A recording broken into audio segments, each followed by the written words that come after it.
Bugun biz sizni O'zbekistondagi avtomobil xaridorlarini hayratda qoldirishi kutilayotgan uzoq kutilgan yangilanish bilan tanishtiramiz.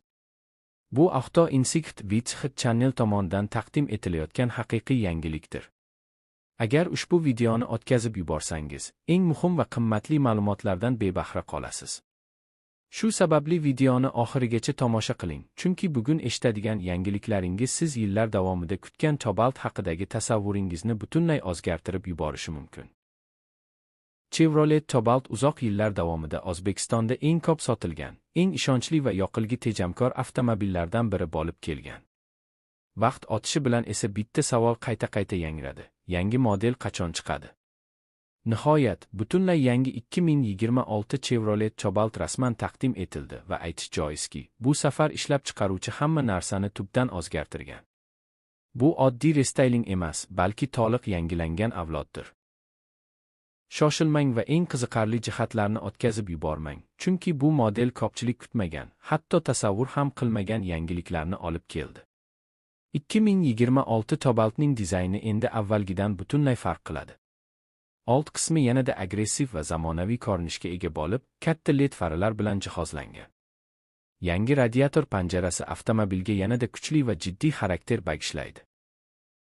Oq rangdagi yangi variantning qo'shilishi O'zbekistonda alohida e'tiborni tortishi aniq, chunki u avtomobilga nafaqat nafislik, balki o'ziga xoslik ham beradi. Dizaynni chin dildan qadrlaydigan haydovchilar uchun yangi Cobalt haqiqiy yoqimli kutilma bo'ladi. Biroq bu hali hammasi emas. 2026 Cobalt saloni butunlay yangi darajaga ko'tarilgan. Ichki makonda yumshoqroq materiallar qo'llanilgan, qora charm o'rindiqlar esa oq aksentlar bilan yanada nafis ko'rinadi. Zamonaviy raqamli asboblar paneli va Apple CarPlay hamda Android Auto bilan to'liq mos keluvchi yangilangan multimedia tizimi oldingi avlodga nisbatan katta qadam hisoblanadi. Haydovchi hududi qulaylik va insoniy his-tuyg'ularni inobatga olgan holda ishlab chiqilgan va avtomobilga o'tirishingiz bilan darhol Toyota yoki Hyundai'ning yangi modellari darajasidagi qulaylikni his qilasiz. Dvigatel masalasiga ham katta e'tibor qaratilgan. Ishlab chiqaruvchi samaradorlik va barqarorlikka yo'naltirilgan yangi avlod dvigatelini taqdim etmoqda. Yoqilgi sarfi kamaytirilgan, tortish kuchi yaxshilangan va texnik xizmat oraligi uzaytirilgan.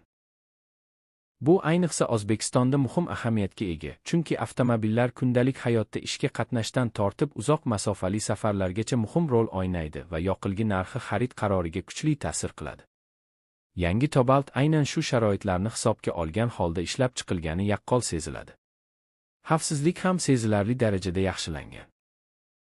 2026 Cobalt endi 6 ta havo yostiqchasi, barqarorlik tizimlari va yo'lni yaxshiroq nazorat qilishga yordam beruvchi zamonaviy sensorlar bilan jihozlangan.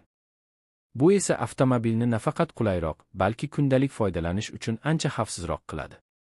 Eng hayajonli jihatlardan biri O'zbekiston bozori uchun maxsus e'tibor qaratilgani. 2026 Chevrolet Cobalt yaxshilangan narx siyosati, eksport imkoniyatlari, ehtiyot qismlar mavjudligi va servis xizmati bilan taqdim etilishi kutilmoqda. Shuningdek, aynan O'zbekiston uchun mo'ljallangan maxsus versiya haqida kuchli mishmishlar ham mavjud. Rasmiylar hali aniq tasdiq bermagan bo'lsa-da, manbalarga ko'ra bu safar Cobalt kutilganidan ham oshib tushishi mumkin. Siz izlayotgan barcha ma'lumotlar va yashirin tafsilotlar aynan shu yerda.